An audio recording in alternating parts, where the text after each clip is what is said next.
अपने शरीर में कमल बने हैं, ये जो मैंने बताया अभी आपको, और इनमें इन सभी देवताओं का, ब्रह्मा विष्णु महेश त्रिलोकीय, और गणेश जी का, और इस माया का, और यहाँ इस काल का, ये हम यहाँ पर ऋणी हैं। जैसे पृथ्वी घूम रही है और इस पर हम सवार हैं।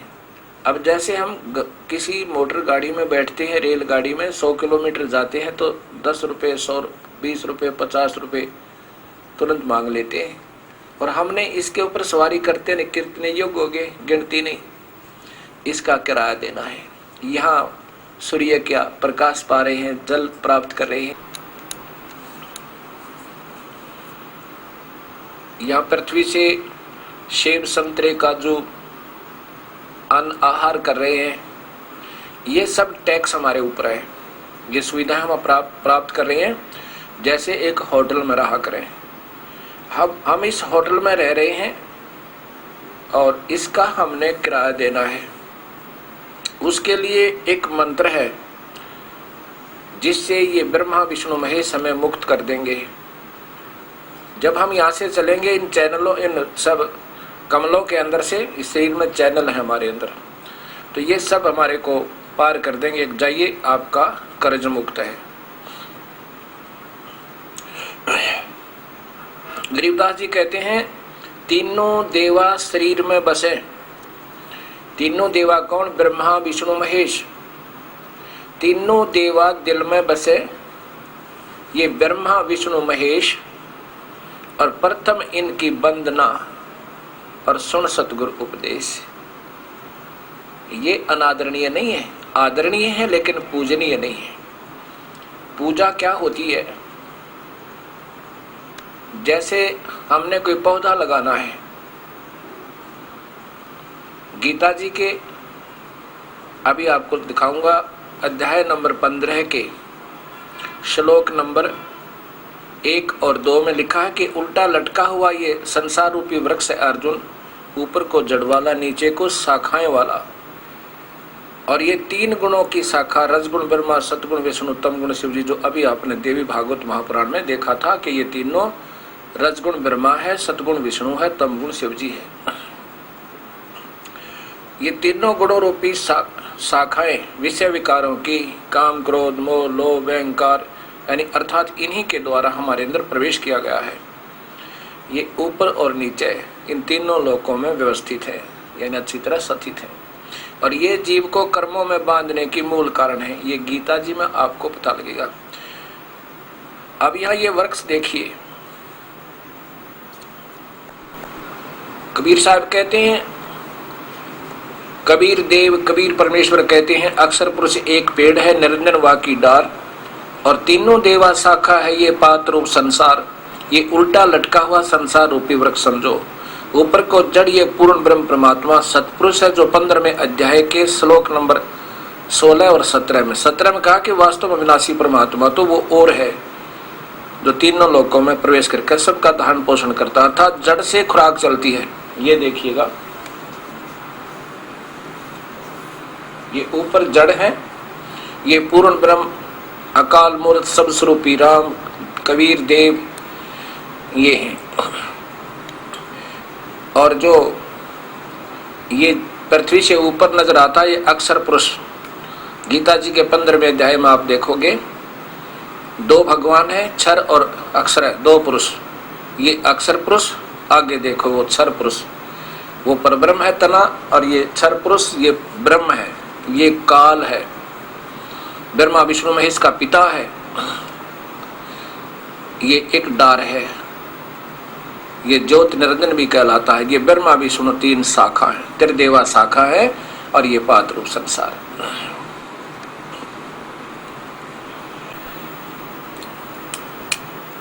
अब क्या देखा आपने, और यही सोच करके आपने सारी गीता को समझना है, और इस पूरे ज्ञान को जो दास बता रहा है इसको ऐसे ही जानना होगा। तब हम ये नहीं सोचेंगे कि ये दास सबकी निंदा कर रहा है या किसी को छोटा या बड़ा बता रहा है, बिल्कुल नहीं। इतनी औकात इस दास की कहाँ है कि मैं किसी को छोटा बता दूं, क्योंकि हम सबसे निम्न हैं।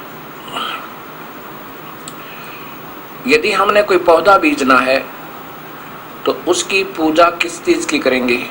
पूजा करेंगे जड़ की। पूजा वही होती है जिससे पूरा आधारित हो जाए, उसी की पानी डालेंगे, उसमें खाद डालेंगे, एक गड्ढा बनावेंगे और फिर उम्मीद करेंगे टहनियों से फल लगेंगे, टहनियों के। यदि हम जड़ की पूजा नहीं करेंगे तो टहनियों को फल नहीं लगेंगे। इसलिए हम भक्तिहीन होकर, सद्भक्ति युक्त ना होकर के राक्षस स्वभाव के बन जाते हैं। ऐसा गीता जी का 7वां अध्याय प्रमाण देगा। अब ये टहनी अनादरणीय नहीं है लेकिन पूजनीय नहीं है। इस बात को जब समझ गए तो किसी के भी हृदय में इतना भी नहीं आएगा कि ये दास किसी की निंदा कर रहा है। नहीं, मेरी मजबूरी बन गई है सत्य ज्ञान कहने की। अब प्रसंग चल रहा है, जैसे पति भर्ता पूजा तो अपने पति की करती है और सत्कार सभी का करती है, रिश्तेदार का, भाई का, बहन का, देवर और जेठ का, देवरानी और जेठानी का, ननंद का, सास और ससुर का, क्योंकि उनका जो सत्कार जितना है उतना ही करती है, लेकिन पूजा नहीं कर सकती। उनकी पूजा अपने पति की करेगी। ऐसे ही हमने अपने मूल मालिक कबीर परमेश्वर को एज ए पति यानी हस्बैंड, पति माने हस्बैंड, मालिक, भगवान, कुलपति, सबका मालिक मान के और उन्हीं की पूजा और फिर इन सब का सत्कार करना है। ये हमारे सहयोगी बनेंगे। फिर इन ब्रह्मा विष्णु महेश रूपी टहनियों का फल लगेंगे और ये फिर हमारे कर्म आधार पर हमें सब कुछ देंगे, सुविधा देंगे, अन्यथा नहीं देंगे, क्योंकि ये कर्म से कम या ज्यादा नहीं कर सकते। अब प्रसंग चल रहा था कि गीता जी भगवान श्री कृष्ण ने नहीं बोला, ये तो काल बोल रहा था श्री कृष्ण में प्रवेश करके। और श्री कृष्ण जी को अर्जुन कह देता है कि हे कृष्ण मान रहे थे वो भी, अर्जुन भी के श्री कृष्ण बोल रहा है। कहते हैं हे भगवान, अर्जुन बोला कि इस पाप के युद्ध को करके राज भोगने से अच्छा तो हम भिक्षा का अन्न मांग के गुजारा कर लेंगे तो भी उत्तम है। फिर कहते हैं हे भगवान, आप हमारे गुरु और मैं आपका शिष्य हूं। मेरी बुद्धि काम करना बंद कर गई है कि कौन सा कर्म मेरे लिए ठीक है, युद्ध करूं या ना करूं। आप मुझे जो मेरे हित में हो, हमारे लाभ में हो, हमारे फायदे में हो, वो वचन कहना। लेकिन मैं नहीं मानता हूं कि आपका कोई भी उपदेश मुझे युद्ध के लिए राजी कर लेगा। मैं युद्ध तो करूंगा ही नहीं, पर अब मुझे कोई नेक सलाह दे दो। ये तो भूल जाना कि मैं युद्ध करूंगा। और इसी का परिणाम है 18वें अध्याय के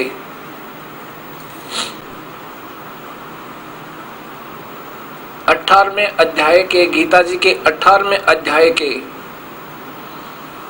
अंतिम अध्याय के और 73वें श्लोक में अर्जुन डरता हुआ कहता है कि हे भगवान, अब मैं समझ गया आपकी बात ने, मेरा मोह नष्ट हो गया और मैं युद्ध जैसे आप कहोगे ऐसे आपकी आज्ञा का पालन करूंगा। अब 18वें अध्याय में 3-4 श्लोक और बकाया रहते हैं। 73वें श्लोक में जाकर के डरते ने अर्जुन ने कि यदि इस भगवान ने फिर वो विराट रूप दिखा दिया तो मेरा हृदय फेल हो जाएगा। और ये मान नहीं रहे हैं, ये युद्ध करवाना चाह रहे हैं। अब सामने काल देख कर, मृत्यु देख कर अपनी अर्जुन ने लड़ना ही अच्छा समझा कि मर के ना लड़ूंगा तो ये मार देगा, एक बार फिर दिखा दिया ये भयंकर रूप तो। और युद्ध में मर गए तो ये कह रहे हैं स्वर्ग चले जाओगे। भगवान बोल रहे हैं अर्जुन तेरे दोनों हाथों में लड्डू है, युद्ध में मर गया तो स्वर्ग जाएगा और विजयी हुआ तो राज्य के सुख का भोग भोगेगा। और उसी गीता जी में कहते हैं अर्जुन तो निष्काम भाव से युद्ध कर ले और जय और पराजय को भूल जा। अब जो ज्ञान दिया वो तो सत्य दिया, और जहां पर युद्ध करवाने की अटकलें लगाई वो अधूरी, वो व्यर्थ लगाई। तुझे कोई पाप नहीं लगेगा अर्जुन, ये तो मैंने सब मार रखे हैं, ऐसा युग का लटकने लगा गया। और फिर आगे चल के युद्ध के बाद जब युधिष्ठिर ने यज्ञ किया, बुरे बुरे स्वप्न आने लगे, तब भगवान श्री कृष्ण ने कहा यज्ञ किया। यज्ञ में भगवान श्री कृष्ण के कहने से यज्ञ किया, और भगवान श्री कृष्ण ने कहा कि तुमने जो युद्ध में जीव हत्या की थी, बंधुघात किया था, वो तुम्हें हानिकारक है।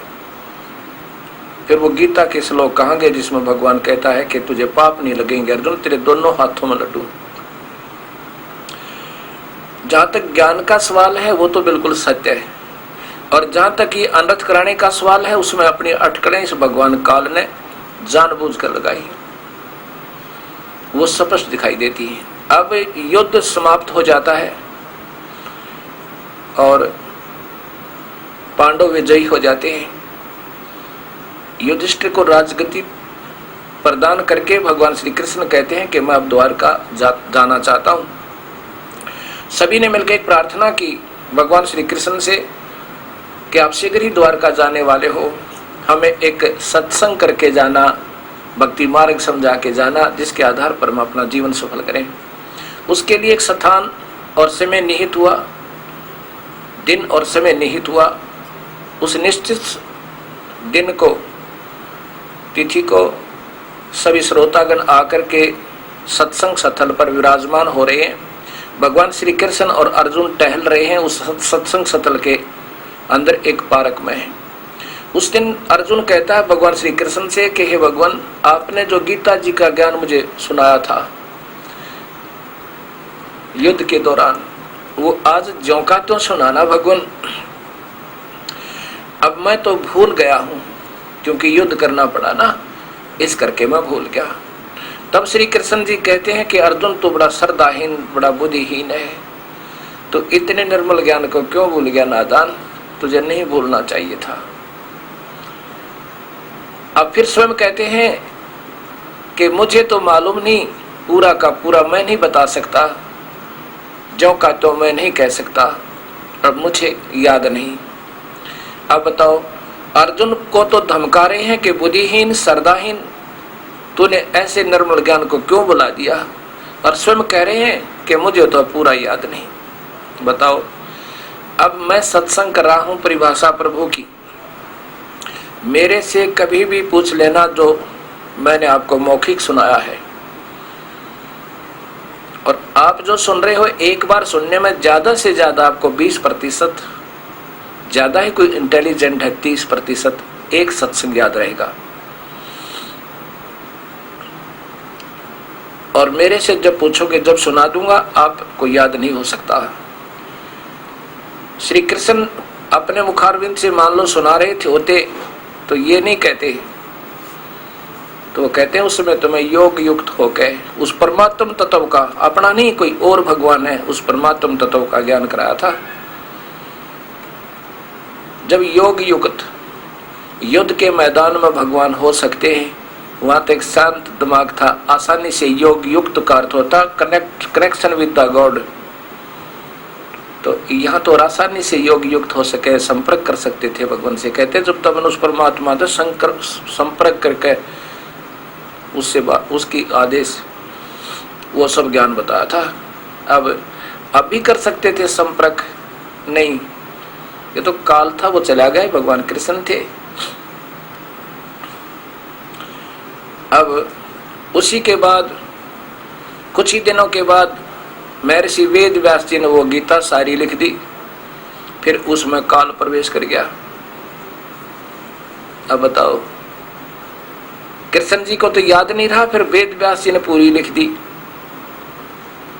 अब यहां देखिए एक अनमोल प्रमाण है, ये संक्षिप्त महाभारत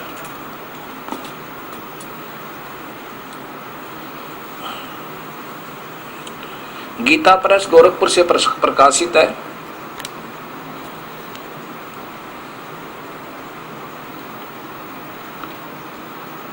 गीता प्रेस गोरखपुर से प्रकाशित है। ये द्वितीय भाग है मेरे पास और इसमें ये स्पष्ट लिखा है,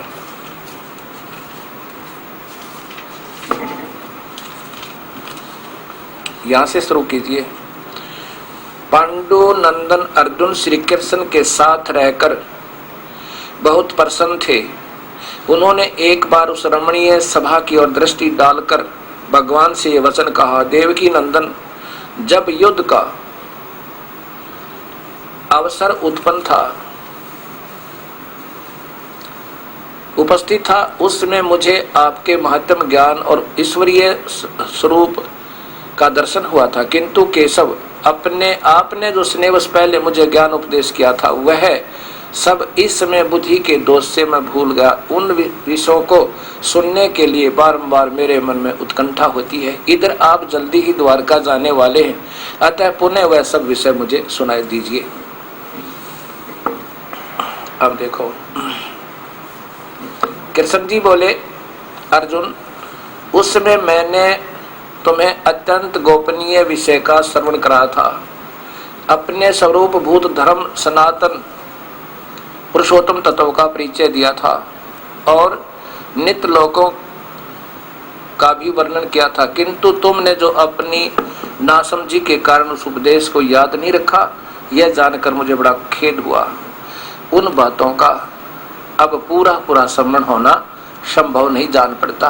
पांडुनंदन, निश्चय ही तुम बड़े बुद्धिहीन हो, श्रद्धाहीन हो, तुम्हारी बुद्धि अच्छी नहीं जान पड़ती।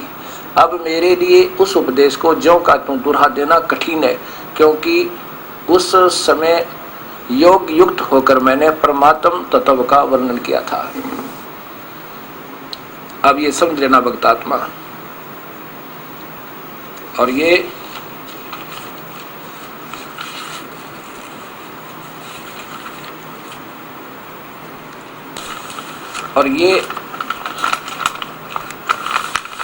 इसके द्वारा हिंदी किया हुआ है श्री जय दयाल गोविंद का।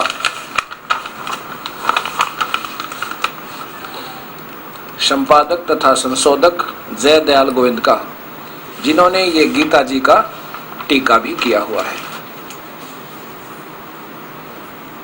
द्वितीय खंड संक्षिप्त महाभारत।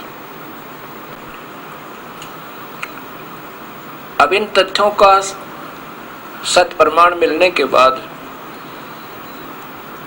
ये तो सब सिद्ध हो गया कि भगवान श्री कृष्ण ने तो गीता बोला ही नहीं था। युग काल अनर्थ करवा गया और ज्ञान सही बता गया, लेकिन इसमें केवल ओम नाम का ही जाप बताया है जो काल ब्रह्म तक का है। गीता जी के 17वें अध्याय के 23वें श्लोक में लिखा है कि ओम तत्सत, ये मंत्र उस भगवान के जपने के। ओम अकेला नहीं, पहले तो इन्होंने कहा केवल एक ओम नाम जप और मेरा ध्यान कर ब्रह्म काल तक का, और फिर कहा कि नहीं, यदि तूने पूर्ण भक्ति करनी है तो 3 मंत्र का जाप है, उस पूर्ण परमात्मा को पाना है, और उसको वो संत देंगे जिनको पूर्ण ज्ञान है।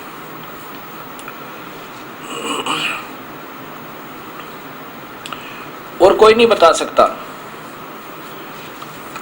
ये देखिएगा,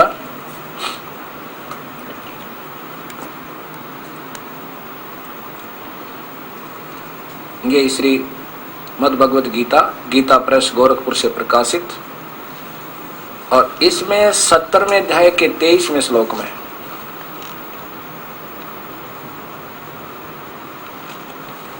श्लोक नंबर 23 में ये देखो, ओम तत्, पहले संस्कार देखिएगा। ओम तत् सत इति निर्देश है, ब्रह्मणे त्रिविध स्मृत है। ओम, ओम तो पहले बता रखा कि मेरा नाम ओम, मेरा मंत्र तो ओम है, इसका जाप करें। और तत् सत, ये 2 संकेतिक मंत्र हैं जो ये दास देवगा आपको। ये निर्देश है, निर्देश के अंदर ऑर्डर भी साथ होते हैं और इशारा भी। निर्देश, ये 2 शब्दों से 2 दो महिमाओं से युक्त शब्द है। ये आदेश, सख्त आदेश समझो।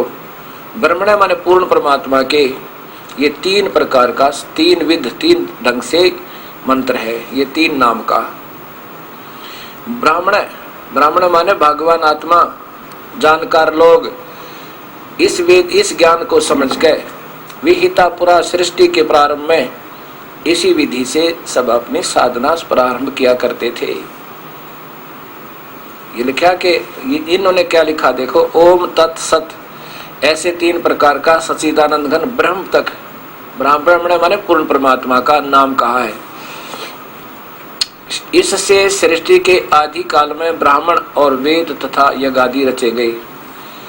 विहिता माने उनका सिमरण होता था, साधनाएं होती थी, और विद्वान पुरुष इसी ज्ञान के आधार पर इस प्रकार साधना किया करते थे। अब यहां असमंजस में डाल देते हैं ये नादान संत, ऐसे गोलमोल कर दिया कि ब्रह्म का जाप ओम तत् सत, ये 3 मंत्र से नहीं। ओम जाप तो केवल ब्रह्म का है, तत् पर ब्रह्म का, और सत पूर्ण ब्रह्म का, ये तीनों मिलकर, और तीनों का जाप इस पूर्ण परमात्मा के पाने के लिए इन तीनों का एक विधि है सिमरण की, ऐसे करना पड़ेगा।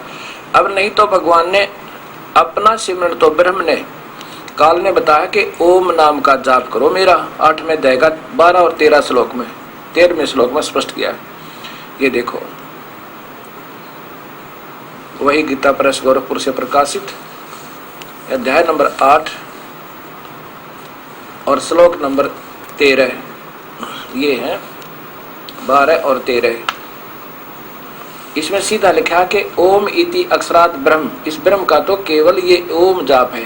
इन्होंने कैसे खोला है ये देखिए, इन्हीं की भाषा समझे। पहले सब इंद्रियों को के द्वारों को रोककर तथा मन को वश में स्थिर करके, हृदय देश में स्थित करके, उस जीते हुए मन के द्वारा प्राण को मस्तक में स्थापित करके परमात्मा संबंधी आत्मने योग धारणा में स्थिर हुए जो पुरुष ओम, ये देखो सीधा ओम,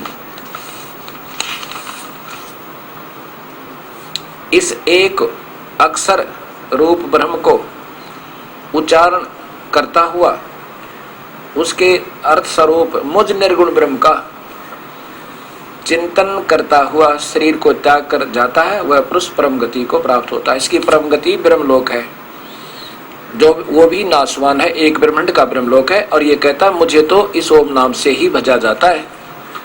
और उस परमात्मा के पाने के लिए 3 नाम का मंत्र है। अब आचार्य सुधांशु जी द्वारा ही इन्हीं के कर कमलों द्वारा लिखी हुई, ये देखो श्रीमद् भगवत गीता का इनके द्वारा भाषा भाष्य है। पहले ये देखो सप्त अथ सप्तदशो अध्याय 17वां अध्याय, और इसका देखो फिर 23वां श्लोक।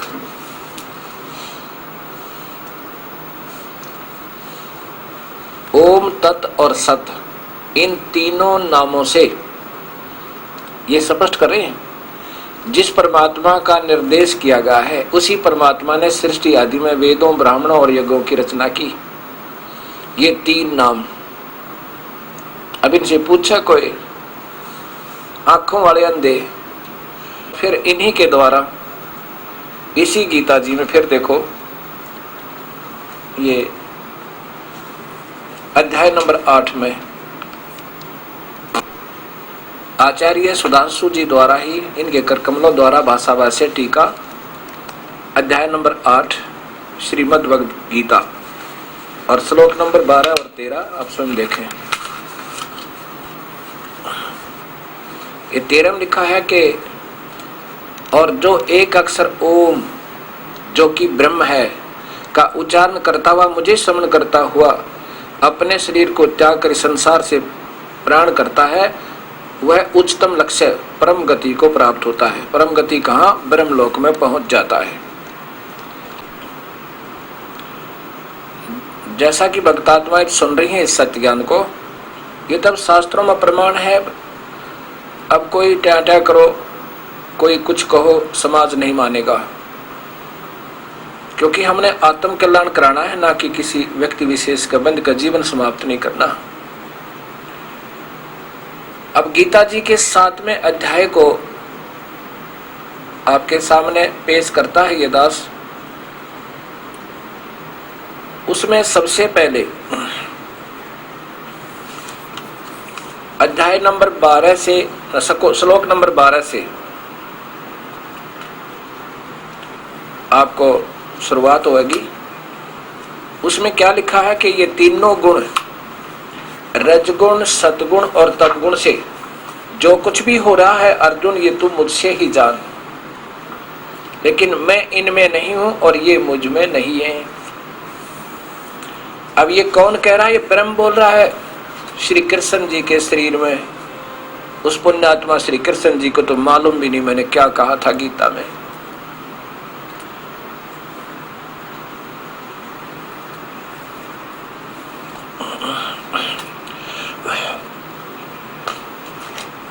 ये देखिएगा, श्रीमद् भगवत गीता आचार्य सुधांशी सूजी द्वारा ही, महाराज जी के द्वारा, कल कमलों द्वारा टीका, अध्याय नंबर 7 है ये, इन्हीं के द्वारा सब अध्याय 7। और इसमें श्लोक नंबर 12 से प्रारंभ होता है। पहले तो व्याख्या की है भगवान ने, मैं रस हूं, मैं ऐसा हूं, वो ऐसा है। अब देखो, और जितने भी भाव हैं, चाहे वह लयात्मक, सात्विक, आवेशपूर्ण राजस, आलस्यपूर्ण तामस हो, वे सब केवल मुझसे ही उत्पन्न हुए हैं। इस बात को तू समझ ले, मैं उनमें नहीं हूं, वे मुझ में नहीं है। सीधा लिखा ये च एवं सात्विक भाव, राजस व तामस। ये काल कह रहा है कि ब्रह्मा विष्णु महेश, राजस ब्रह्मा, तामस विष्णु और शिव, और सात्विक यानी सतो भाव युक्त विष्णु, ये मेरे से उत्पन्न हुए मेरे पुत्र हैं। मैं इनमें नहीं हूं और वे मुझ में नहीं है, क्योंकि वो इनसे दूर है, काल लोक में रहता है। ऐसा। अब आगे देखो, यही चलता चलता आगे आएगा, फिर 20 श्लोक में जाके क्लियर होगा। यहां देखो, फिर 13वां लिखा है, प्रकृति से इन तीनों गुणों द्वारा ब्रह्म, प्रकृति नहीं है ये त्रिभी गुणामय, इन्होंने क्योंकि चतुरता करने की कोशिश की है। त्रिभी गुणामय, त्रिगुणमयी मेरी माया, त्रिभी गुणामय। अब यूं ये गोल मोल करने की कोशिश करते रहे। इन तीनों गुणों के द्वारा ये भ्रम द्वार में पढ़कर सारा संसार मुझे नहीं पहचानता, यानी ब्रह्मा विष्णु महेश तक ही पूजता रहता है, इन्हीं के द्वारा दी गई सुविधा में उलझा रहता है। तिर मान 3, त्रिभी गुणमयी, ये त्रिगुणमयी मेरी माया। इसने तो और ज्यादा ही अनर्थ करने की चेष्टा की है। इसके साथ आपको दूसरे संतों की दिखाता हूं जिन्होंने इतना अनर्थ नहीं किया। ये देखिए, मेरे पास ऐसी 4-5 टीकाकारों की ये पुस्तक है, गीता प्रेस गीता जी, जिन्होंने इसका टीका किया है। इसमें देखो, अध्याय नंबर 7 और यहाँ श्लोक नंबर 12 से प्रारंभ करते हैं। और भी जो सतगुण से उत्पन्न होने वाला, बिल्कुल सही लिखा। जितना इन महापुरुषों को ज्ञान था बिल्कुल सही लिखा। जहां ये विचल गए वहां पर फिर इन्होंने भी अनर्थ किया, अनर्थ, सही अर्थ नहीं बना। आगे लिखिए, सात्विक भाव हर जो रजोगुण से तथा तमोगुण से होने वाला, उनको तो मुझसे होने वाला ऐसा जान, परंतु उनमें मैं और वे मुझ में नहीं है। बिल्कुल सही लिख दिया। अब आगे देखो, क्योंकि इन तीनों गुणों का जिक्र चल रहा है और ये स्पष्ट लिखते हैं, गुणमयी मेरी, ये 13वां श्लोक है। ये सीधा लिखा अर्थ देखिए कितना प्यारा। त्रिभी गुणमयी भावम एवं एभी सर्वम इदम जगत मोहितम न अभिजानते माम एभे परम विवम। इसका वास्तविक अर्थ तो ये है कि ये तीनों गुणों के द्वारा ये भ्रमित, रजगुण ब्रह्मा, सदगुण विष्णु, तमगुण जी शिव जी के द्वारा दी जाने वाली अक्षणिक सुविधा के आधार पर भ्रमित, इन्हीं के ऊपर आश्रित चक्कर काट रहा है वो मैं, और जिसके कारण मुझ पर ही उलझा हुआ है। इसलिए उस परम न अभिजानती, उस परम अविनाशी परमात्मा को नहीं जानते। फिर भी इन्होंने जैसा भी किया है अपनी सूझबूझ से कुछ कोशिश की है नजदीक करने की। गुणों के कार्य रूप सात्विक, राजस और तामस, बिल्कुल ब्रह्मा विष्णु महेश ये समझते चलो साथ में। इन तीनों प्रकार के भावों से ये सारा संसार प्राणी समुदाय मोहित हो रहा है। इसलिए तीन गुणों से परे, ब्रह्मा विष्णु महेश से ऊपर मुझ अविनाशी को नहीं जानते। चल ऐसा ही मानकर चलें। इनसे परे कहाँ है ये? काल लोक में। जैसा कि आप फिर देखिए ब्रह्मांड का चित्र, क्योंकि साथ साथ आपने देखना पड़ेगा। ये एक ब्रह्मांड का चित्र है। अंड और ब्रह्मांड और पिंड इसी को कहा है। ये ब्रह्मा विष्णु और शिव जी ये नीचे हैं। यहाँ एक ब्रह्म लोक में ये काल रहता है, कहता मैं इनमें नहीं हूँ और मैं इनसे परे हूँ, ये भी मुझे नहीं जानते। ये इन्हीं की द्वारा दी जाने वाली अक्षणिक सुविधा में इन देवताओं के ही चक्कर में रहते हैं। देखिए अब देखिएगा ये 21 ब्रह्मांड काल के चित्र, ये 4 महाब्रह्मांड हैं। एक महाब्रह्मांड में ये 5 ब्रह्मांड हैं, ये महाब्रह्मांड, और इनमें ये 5 ब्रह्मांड जो अभी आपने देखे थे, इनमें ये ब्रह्मा विष्णु महेश है, जिसमें इनको अजर अमर बता रहे थे ये अनजान महात्मा। ये काल इसमें इन हर एक ब्रह्मांड में तो ये काल रूप में रहता है, और यहाँ ये महाकाल रूप में इनसे भी न्यारा और रहता है। 21-20 ब्रह्मांडों को बांध के 21वें ब्रह्मांड में यहाँ महाकाल रूप में रहता है। यहाँ पर ये तपतशिला है, इन जीवों को भून के खाता है। इसलिए करा कि मैं इनसे परे, 3 गुणों से परे, ब्रह्मा विष्णु महेश से दूर, ये मुझे नहीं जानते।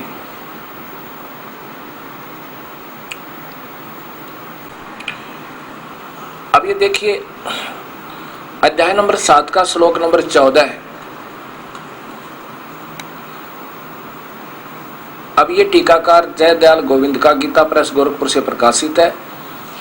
इस महापुरुष ने कम अनर्थ किया है, जहाँ बिल्कुल ही समझ से बाहर होगी तभी किया है, और ये सुधांशु जी ने जानबूझ कर अनर्थ किया है। ये देखो वो चतुरता दिखाई अपनी। इसमें देखो चल रहा देवी ही ऐसा गुणमयी मम माया दुर्ततया माम एवं ये परपदन्ते मायाम एताम तरंती ते। अब देखो उसी तीन गुणों वाली माया का ब्रह्मा विष्णु महेश का जिक्र चल रहा है, क्योंकि यह अलौकिक अर्थात अद्भुत गुणमयी मेरी माया बड़ी दुस्तर है, बड़ी दुष्ट है, कठिन है, खतरनाक है, और जो मुझको निरंतर भजते हैं वे इस माया का उल्लंघन कर जाते हैं। आगे देखो, क्योंकि इन 3 गुणों का ही जिक्र चल रहा है। न माम दुष्कृतिन मूढ़ा परपदन्ते नराधमा माया। ये देखो माया के द्वारा, इस तीनों गुणों रूपी माया के द्वारा अपहर्त ज्ञान असुरम भावम आश्रिता। माया के द्वारा, इस त्रिगुणमयी माया के द्वारा, क्योंकि इस त्रिगुणमयी माया का जिक्र चल रहा है। ये तो ब्रह्मा विष्णु महेश के जाल द्वारा, रजगुण ब्रह्मा, सदगुण विष्णु, तमगुण जी शिव जी द्वारा जिनका ज्ञान हरा जा चुका है। ये देखो ऊंचा देखो, पूरा खुला देखो अच्छी तरह। माया के द्वारा जिनका ज्ञान हरा जा चुका है, वो असुर भावम के जो केवल ब्रह्मा विष्णु महेश तक के दिए जा रही सुविधा, उन्हीं की पूजा से वो असुर भाव को धारण किए हुए, असुर भावम आश्रिता नराधम, मनुष्यों में महानीच, मनुष्यों में नीच अर्थात गंदे कर्म करने वाले, दुष्कृतिन, ब्रह्मा तीनों गुणों की पूजा को तो दुष्ट कर्म बताया है। दुष्कृत, दूषित कर्म करने वाले मूढ़ लोग मुझको नहीं भजते। अब सुधांशु जी की चतुरता दिखाता हूँ आपको। अनर्थ करने की कितनी अजब कोशिश की है, जो कि नहीं चाहिए थी। समझ में ना आवे तो चुप हो जावे। अब वही 7वां अध्याय आदरणीय आचार्य सुधांशु जी महाराज द्वारा टीका देखियो श्रीमद् भगवत गीता का। ये देखो, पहले अध्याय नंबर वही 7 है, श्लोक नंबर 14 देखो क्या कहते हैं। मेरी इस गुणमयी देवी माया को जीत पाना बहुत कठिन है, परंतु जो लोग मेरी शरण में आते हैं उसको पार कर जाते हैं। अच्छा आगे देखो, बुरे कर्म करने वाले जो मूर्ख हैं, जो मनुष्यों में नीच हैं, नराधम, जिनकी बुद्धि भ्रम के कारण बह गई है और जो असुरी भाव के हैं वे मेरी शरण में नहीं आते। बता, ये गोल गोल कर दिया माया, इस त्रिगुणमयी माया के द्वारा। अब देखो इस महापुरुष का, अब ये जानबूझकर सच्चाई को छुपाने की भरसक प्रयत्न चेष्टा की गई है। अब आप देखिए, ये देखो इसी महापुरुष के द्वारा, श्री जयदयाल गोविंद जी के द्वारा, ये 15वां श्लोक, ये अध्याय नंबर 7 का। माया है, स्पष्ट है। यहाँ पर ये भी थोड़ा सा गोल करिए, कौन सी माया? वही त्रिगुणमयी माया, ब्रह्मा विष्णु महेश के द्वारा उन्हीं की पूजा पर आधारित जो अक्षणिक सुख उन्हें प्राप्त होता है, जिनका ज्ञान हरा जा चुका है इस माया के द्वारा, वो असुर स्वभाव को धारण किए हुए मनुष्यों में नीच दूषित कर्म करने वाले मूढ़ लोग मुझको नहीं बचते, यानी ब्रह्म साधना नहीं करते। वो ब्रह्मा विष्णु महेश और उनसे नीचे की तीनों गुणों से तक और उनसे नीचे की भक्ति में ये मूर्ख लोग, दुष्ट आत्मा, दुष्कृत, ये बुरे कर्म बताए जो ब्रह्मा विष्णु महेश त्रिगुण की साधना करते हैं, ये गीता बता रही है। अब देखो सुधांशु जी द्वारा जानबूझ कर नादानी, यही इनके द्वारा टीका, ये 7वां अध्याय नंबर 7 और ये श्लोक नंबर 15 देखो, ये 15 है। जबकि स्पष्ट लिखे माया अपहृत ज्ञाना, इस त्रिगुणमयी माया इनको समाप्त कर जानबूझकर चतुराई, ये होते हैं वो चतुर प्राणी, विचक्षण है। बुरे काम करने वाले जो मूर्ख, वो खत्म कर दी, वो अक्षर ही छोड़ दिया। मनुष्यों में नीच हैं, जो कौन से बुरे कर्म? जो ब्रह्मा तीनों गुणों तक सीमित पूजा और उन्हीं के द्वारा उपलब्ध लाभ पर आधारित हैं। बुरे काम करने वाले जो मूर्ख, जो मनुष्यों में नीच हैं, जिनकी बुद्धि भ्रम के कारण बह गई है और जो असुरी भाव के, वो मेरी शरण में नहीं आते। बताओ,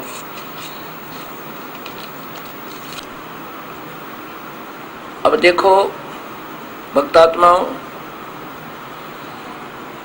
पुण्यात्मा जो अनुयायी है उनका दोष कति नहीं, वो तो प्यासे हैं प्रभु के। एक सुधांशु जी की ही मैं नहीं कहता, ये तो अभी तक जितने भी शास्त्र दास के हाथ लगे हैं और तकरीबन आज का जिनका बोलबाला है, उन सभी संतों के शास्त्र और वहां से आए हुए सभी के उपदेशी दास के पास आ गए हैं। और अब तो टोल के टोल आ रहे हैं और कह रहे हैं हमने जीवन खो दिया। अब ये अनजान व्यक्ति जिनको ज्ञान नहीं था तो चुप हो जाते, क्या जरूरी था टीका करना? ये पहले महापुरुषों ने जैसा ज्ञान था वैसा कर ही दिया था, इसको और उलझाना काहे की बुद्धिमत्ता थी? इनके लिए कबीर साहब की पुण्यात्मा, उनको जिन्होंने उस कबीर परमेश्वर को आंखों देखा, उनके सतलोक में कि ये परमेश्वर है, फिर आकर देखा कि कबीर साहब का ज्ञान न मिलने से ये अनजान मार्गदर्शक, ये अपनी सूझबूझ से सच्चाई को उलझा देते हैं और इन भोली आत्माओं को अपने पीछे मीठी मीठी बात बनाकर लगा देते हैं। गरीबदास जी कहते हैं ये चातुर प्राणी चोर हैं, जो शास्त्रों को गुमराह कर रहे हैं, उनमें फेर बदल कर देते हैं, जानबूझकर अर्थ नहीं कर रहे, अनर्थ कर देते हैं। ये चातुर प्राणी चोर हैं, मूढ़ मुग्ध है ठोठ, जो इनके पीछे लगे हुए हैं वो भोली आत्मा है। वो इस सच्चाई को भी अगर नहीं समझ पाएंगी, इतने प्रमाण मिलने से भी नहीं अपनी जान बचाएंगी, तो उनको कहा वो मूढ़ मुग्ध है ठोठ। फिर वो सत भक्ति के योग नहीं है, वो इन्हीं के पीछे लगे रहो, इनके दे गलजोट। अब यहां ये बुरा जरूर लगेगा, अवश्य लगेगा, लेकिन नहीं लगना चाहिए। इन संतों ने पुनर्सोचना होगा, और ये तो पुण्य आत्मा है, इनका उद्देश्य गलत नहीं। जैसे दास ने बार बार बताया है कि ये स्वयं चाहते हैं कि संसार को कुछ देह भक्ति मार्ग पर लगाएं, लेकिन स्वयं ही अधूरे हैं ये बेचारे। देव हैं क्या, तो दिन रात मेहनत करते हैं, सत्संग करते हैं, गर्मी सर्दी नहीं देख रहे हैं, लेकिन आम के स्थान पर बबूल का बीज दे देना वो कौन सी समझदारी है। फिर रो आबाद में बैठ कर बीजने वाला, इससे अच्छा तो चुप रहे बढ़िया। एक साधारण सी भाषा है कि नहीं बोलना आवता बंद रखा वाणी ने। बीजक की बाता कहे ये बीजक ना ही आथ, ये पृथ्वी डोबन उतरे कह मीठी बात। बीजक की बाता कहे बीजक ना ही पास, औरों को तो बात बतावें, ज्ञान सुनावें, आप जाओगे निराश, आप खाली जाएंगे। अब आगे चलिए, इसी गीता जी में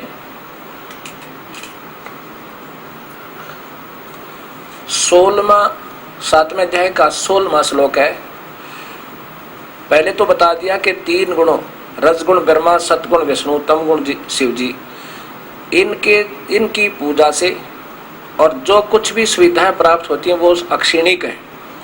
वो आगे 20, 21, 22 और 23 श्लोक बताएगा आपको। अक्षीणिक है,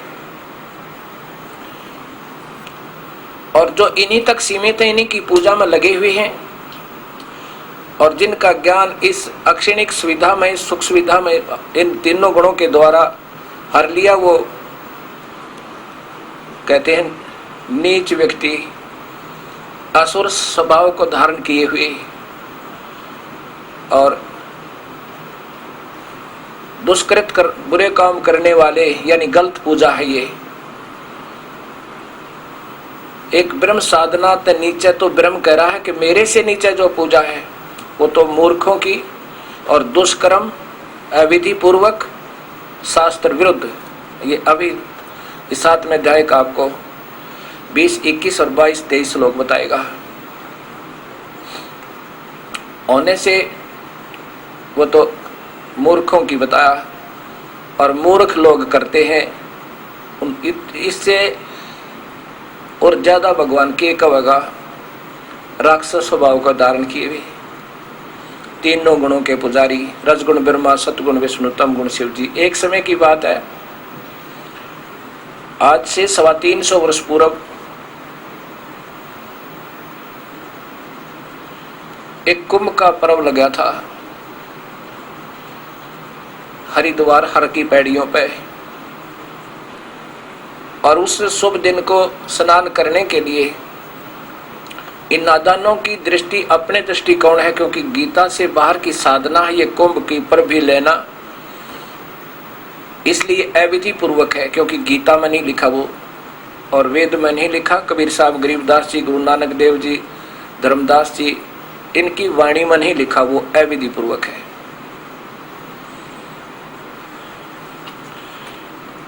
कुंभ का पर्व निश्चित हुआ, लाखों की हजारों की संख्या में ये तीनों गुणों के उपासक,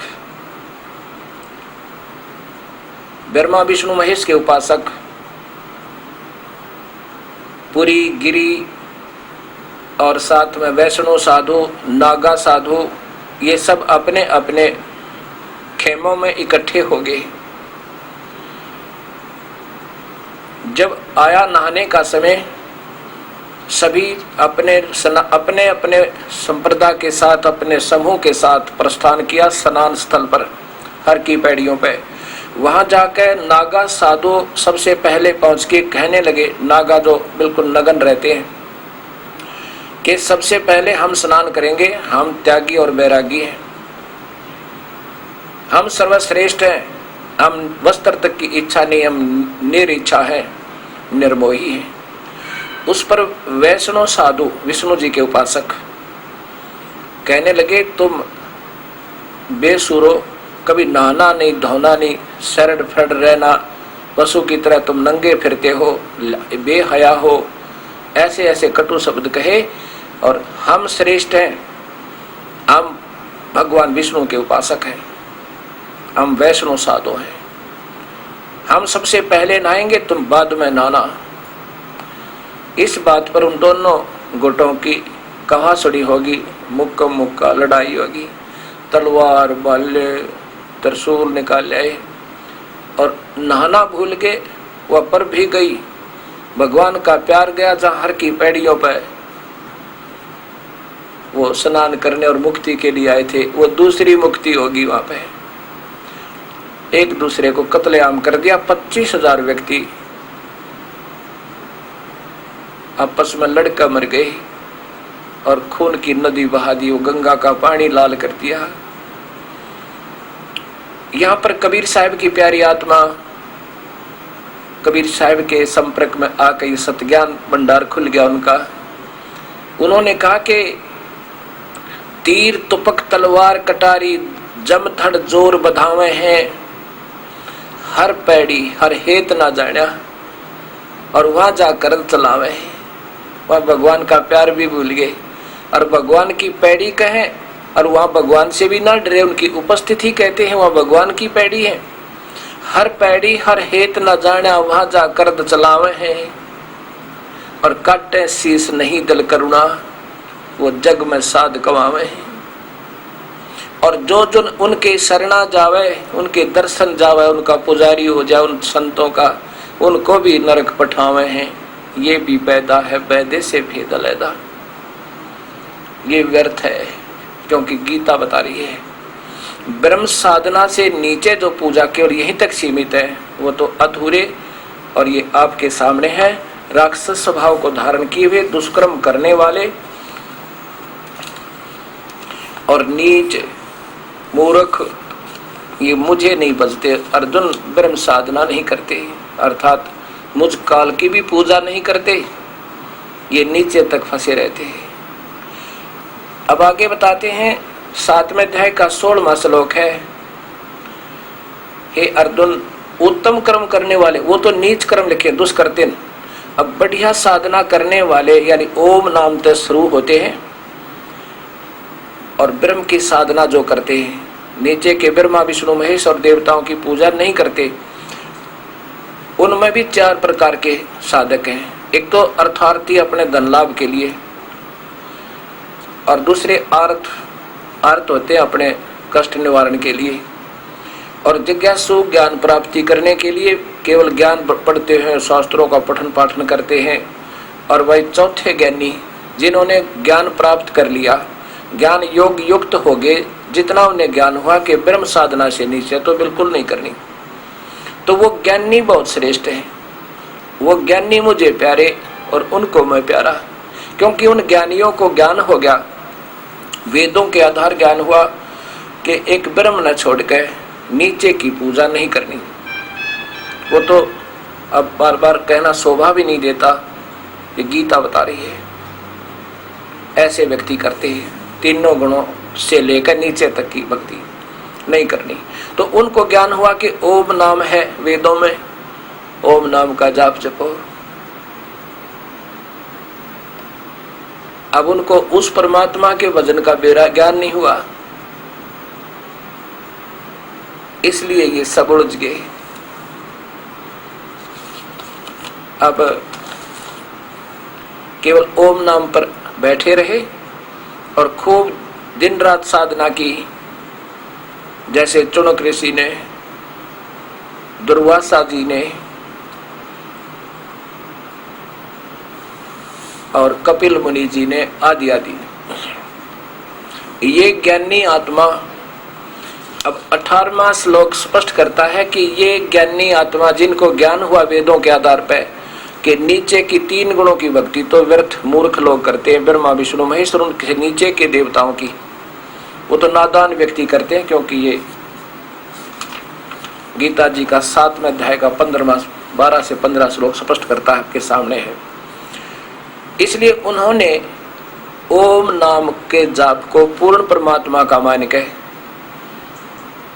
और अपने शरीर की भी परवाह नहीं की, न्यौछावर कर दिया। दिन रात साधना की, ओम नाम का ध्यान लगा कर जाप करते करते उनमें प्रभु नहीं मिला, क्योंकि ओम नाम के जाप से परमात्मा प्राप्ति नहीं, ये काल का जाप है। और काल कहता मैं किसी मंत्र से मिल नहीं सकता, प्रभु तो मिलता नहीं। तो उनमें एटम बम बन जाते हैं वो सिद्धियों के, और फिर जो उन्होंने मेहनत की उसका भी फल मिलता है। इन ब्रह्मा विष्णु महेश की पूजा से ज्यादा मिलता है। वो ब्रह्मलोक में एक स्वर्ग बना रखा है, महास्वर्ग, जो आपको बार बार चित्र में दिखा रहा है दास। ये वहां पहुंच जाते हैं। पहले तो यहाँ इनसे अपना काम लेता है, इन्हीं के अपने रिमोट से इनको यहाँ प्रयोग करता है, और फिर जो ये पाप करते हैं अपनी सिद्धि के द्वारा, उनका पाप कर्म में इनका लेखा लिख देता है। और इस ओम नाम के जाप की कमाई के आधार पर इनको स्वर्ग में सुविधा, महास्वर्ग में सुविधा काफी हजारों वर्षों तक, लाखों वर्षों तक, युगों तक वहां रख देगा। और फिर नरक में जाएंगे उस पाप कर्म के किए अनुसार, और फिर 84 में गधे बनेंगे ये देवता ओम नाम के जाप तक। जैसे अब 70वें श्लोक को सुलझाने के लिए ढेर सारे प्रमाण देने पड़ेंगे आपको। 7वें अध्याय के 70वें श्लोक को गीता जी के, नहीं तो आपके पल्ला नहीं पड़ा है। अब समझ में आ जाएगा। अब जैसे इन महापुरुषों ने जाना कि ओम नाम वेदों में लिखा है,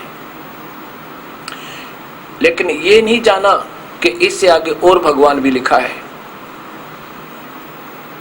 और इस आधार पर महापुरुषों ने साधनाएं की। इसके बीच में थोड़ा सा और आपको दिखाता हूं। अब देखो, आचार्य सुधांशु जी द्वारा वेद श्रीता में इन्होंने ये आत्म तत्व का बोध, इसके अंदर ये श्लोक दिया है कि यजुर्वेद का 40वें अध्याय का 15वां श्लोक, यजुर्वेद। अब देखो,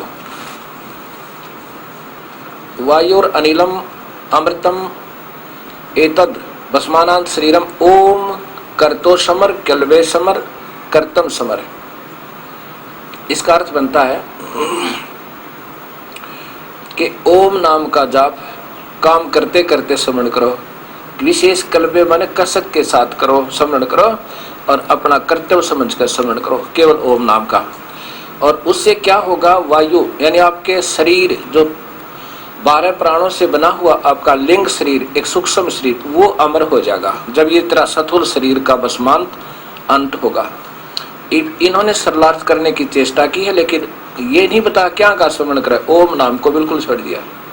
हे मनुष्य, शरीर में बैठे हुए प्राण तत्व और परमात्म तत्व के कारण ही शरीर चलता है। आत्म तत्व विनाशी है, शरीर भस्मांत है अर्थात भस्म होने वाला है, शरीर नश्वर है, आत्मा विनाशी तत्व है। कर्तम समर के हे जीव, अपने कर्मों को याद कर, अपने कर्तव्य को याद कर, कर्मशील बन, यथार्थ शक्ति को याद कर।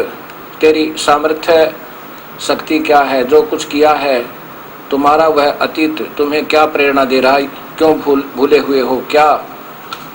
अब इसका वास्तविक और भी संतों के द्वारा दिखाऊंगा आपको, ऋषियों के द्वारा करना था और क्या कर बैठे, इस चिंतन को करो। इस उपदेश को हम उपनिषद के रूप में भी जानते हैं। ईशोपनिषद में जो मंत्र पाए हैं वे बड़े अद्भुत हैं। 250 तरह के उपनिषद, वो वास्तविकता को छोड़ छाड़ के और पता नहीं कहाँ के कहाँ पहुँच गए, ये पूर्ण देख लिया इस दास ने। अब ये ओम नाम का जाप सीधा लिखा इसमें कि ब्रह्म का जाप केवल ओम है। इस ब्रह्म का जाप जैसे गीता जी ने बताया, ये ओम जाप है, ये काल का जाप है। इसका भी सिमरण, इससे नीचे नहीं कोई सिमरण करना। इसका भी सिमरण अपना विशेष कसक के साथ काम करते करते, समाधि समुद्धि नहीं लगानी, ना कोई कठिन तप करना, साधारण भाव से काम करते करते और विशेष कसक के साथ अपना कर्तव्य समझ कर याद कर। इससे क्या होगा, वायु और अनिलम अमृतम इदत, इससे तेरे 12 प्राणों का शरीर, वो सूक्ष्म शरीर में शक्ति आ जाएगी, इतना अमर हो जाएगा, लेकिन मुक्त नहीं है। उससे क्या होगा? भस्मांत शरीरम, शरीर तेरा स्थूल शरीर जब अंत होगा, ये लिंग शरीर बन जाता है, जैसे सुखदेव का बन गया था, लेकिन फिर भी मुक्त नहीं हुआ। फिर राजा जनक से नाम लिया। उससे पहले उस शक्ति से वो आकाश में भी उड़ जाता था, फिर भी अधूरा था। अब इसमें आगे और 2 श्लोक हैं, 16 और 17, इस और सुनाता हूँ आपको। वो इन्होंने नहीं लिए क्योंकि इनकी पहुंच से बाहर है महापुरुषों से। ये देखिएगा, यजुर्वेद महर्षि दयानंद सरस्वती द्वारा इनका टीका है। ये विद्वान पुरुष थे, लेकिन ये पूर्ण ज्ञान नहीं था इनको। इन्होंने जितना इनका समझ थी उतना सही किया। ये देखो, वही 40 चतुर्थ 4400 अध्याय, 40वां अध्याय और श्लोक नंबर 15, ये 15। वायुर अनिलम अमृतम इथेतम भस्मांतम शरीरम ओम कर्तस कर्तो समरह कल्बे समरह और कर्तम समरह। हे कर्तो यानी काम करने वाले जीव, तू शरीर छूटने के समय ओम। अब उस महापुरुष ने ओम का जिक्र नहीं किया वहां पर। ओम नाम, इस नाम वाच्य ईश्वर को स्मरण कर, किल्बे माने अपने सामर्थ्य के लिए परमात्मा और अपने स्वरूप का स्मरण कर, कर्तम अपने किए का स्मरण कर, इस संसार का वायुम धनज्जा आदि रूप वायु, अनिलम कारण रूप। अब देखो, वायुम अमृतम अविनाशी कारण को धारण करता हुआ, अथा इसके बाद अंतर इदम शरीरम नष्ट होने पर। ये भी, ये सारे तुक्के ही लगाए। अब दास बताओगा इसका, फिर आम शब्दार्थ करवाना किसी समझदार थे। अब 16वां देखो, ये 16वां है कि अग्नि माने परमेश्वर की, नय माने रक्ष, अग्नि है सोपथा माने सत्य विधि से भक्ति करने से। कोई और परमात्मा इस ओम ते ब्रह्म ते न्यारा, उसकी ढंग ते पूजा। सोपथा माने विधिवत, सोपथ, पथ माने वे ऑफ वर्शिप, सच्ची अच्छी विधि से जो जाप करते हैं वो उनके पाप कट जाते हैं। और देखो, ये दोनों तक अपने हिसाब से किया। फिर देखो, ये सिर्फ संस्कार दिखा रहा हूँ, फिर शुरुआत करूंगा मैं दास आपका। ये 17वां श्लोक है। इसमें स्पष्ट है कि एक और परमात्मा है। युग ब्रह्म तो केवल खम्भ माने स्वर्ग, खम्भ का अर्थ स्वर्ग। ओम नाम के जाप से ये काल भगवान केवल स्वर्ग तक ले जा सकता है, लेकिन वो परमात्मा और है जो सथाई सुख देता है, आदित्य पुरुष है। ये देखो, अब इन्होंने कोशिश की है सच्चाई को सामने लाने की, लेकिन ये भी उलझ गए क्योंकि इन्होंने पहले सत्यार्थ प्रकाश का ये रचना कर दी। हे मनुष्य, जिस हिरमेन का अर्थ होता है सोने जैसा, इन्होंने ज्योत स्वरूपी पात्रेण माने रक्षक बुद्ध से, पात्रेण का अर्थ होता अधिकारी हंस। सतस्य पहले सुपथा अर्थात सत्य अविनाशी। चलो जैसा भी इन्होंने किया, आगे देखो। मुखम, जो मैं सिद्ध कराना चाहता हूं, इसमें मुख के तुल्य उत्तम अंग का प्रकाश किया जाता है। जो यहां से देखो, जो वह प्राण या वायुमंडल में पूर्ण परमात्मा और है, और वह प्रोक्ष है, वो तो गुप्त है। एक भगवान और है, इस ब्रह्म तो ऊपर वो गुप्त है। स्वयं स्पष्ट करते हैं, यह जो वह आदित्य यानी प्राण व वायुमंडल में पूर्ण परमात्मा है, वह तो गुप्त है, यानी वो किसी की पहुंच से बाहर है, प्रोक्ष है जरूर, आकार में भी है। और अहम मैं काल, अहम ब्रह्म, अहम खम ब्रह्म। अब देखो, अहम मैं खम यहां लिखना था, अहम ब्रह्म, ये ब्रह्म यहां लाना था। मैं काल तो खम केवल स्वर्ग तक इस ओम नाम के जाप से ले जा सकता हूं। इस ओम नाम के जाप से केवल स्वर्ग तक जा सकता है, ब्रह्म लोक तक जा सकता है। इसका ये कोई और परमात्मा है। अभी गीता भी बताओगे आपने। लो महापुरुष का टीका। गरीबदास जी कहते हैं, एक ना भूला दो ना भूली, भूली सब संसारी। कबीर साहब कहते हैं मेरे साथ दो भाई, मुझे सब ही भूले पाए, और फिर आके सत भक्ति जगाई। ये है यजुर्वेद सरल हिंदी भावार्थ सहित। इनके कौन है लेखक संपादक? वेद मूर्ति तपोनिष्ठ पंडित श्री राम शर्मा आचार्य। जब कितनी उपाधि ला रखी महापुरुष के, और इन्होंने भी ऐसे ही गोल कर लिया। ये देखिएगा, वही श्लोक है यजुर्वेद का, और 15वां श्लोक देखो इधर, ये 16, ये 15वां देखो। वायुर अनिलम अमृतायथम भस्मांतम शरीरम ओम करतो समर कल्वे समर और करते समर। यह जीवन वायु अग्नि आदि तथा अमृत सनातन आत्मा चेतन के संयोग से बना शरीर को के तो अनंत भस्म हो जाने वाला है। ये संकल्प करता तू परमात्मा का स्मरण करो, अपनी सामर्थ्य का स्मरण करो, जो कर्म कर चुके हो उनका स्मरण करो। ओम नाम का की तजे करनी। इसी तरह के ओम करतो समर, ओम नाम का जाप काम करते करते समर, कल्बे समर, कलबलाट के साथ बड़ी कसक के साथ स्मरण करे और अपना कर्तव्य समझ कर करके मनुष्य जीवन का यही कर्तव्य है ओम नाम जाप। क्योंकि वेदों में और गीता में अब इतने बड़े वेद में से एक श्लोक को निकालकर कोई निर्णय नहीं लिया जा सकता। अब इस दास ने एक पुस्तक बनाई है परिभाषा प्रभु की, ये आपके सामने आएगी अभी। अब इसमें आपको मिलेगा ये 40वें अध्याय का पूरा विवरण। इसमें प्रारंभ कहां से होता है ये देखिएगा, कितना स्पष्ट ज्ञान है। इसका जो प्रथम श्लोक है कि ईशावास्यम